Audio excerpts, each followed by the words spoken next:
Welcome back to my vlog. Magandang umaga mga ka-construction, mga kabakal. Lunes ngayon, Pitchadis ng March.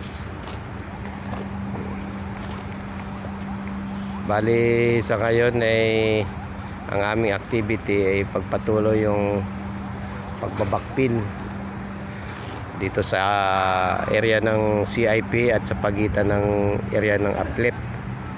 Bali ito nga pala yung na-upload ko nung nakaraan, itong ground floor na to dito sa may CIP na pangalawa nilang binuhusan. Ayan, nasa 500 square meter ito. Malapad-lapad rin. At yung gitna na lang nila ang natitira yun. At saka yung bandang dulo. Ayan. Pag nabuhusan yung gitna, magtagpo na yung gitna nila at saka yung dalawang nabuhusan. Bali makukumpleto na yun yung area na dito sa perimeter. At ito naman dito banda rito, meron din sila nabakalan na rito na hindi pa naman natapos yung backfill dahil may problema yung plumber dyan. May ilalagay pa silang tubo. Ito yung pagitan nila ng uplift at ng CIP.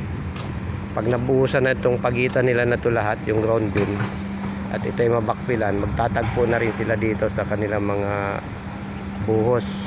Ayun, yung nakita nyo, maraming tao na yan.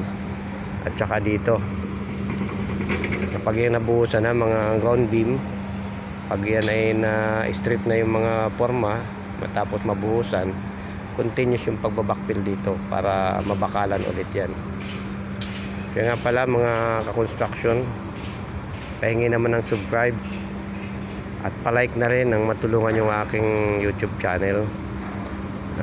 Pakalagang bagay ito sa katulad kong maliit na content creator at nag-uumpisa pa lang. Maraming salamat at God bless sa ating lahat.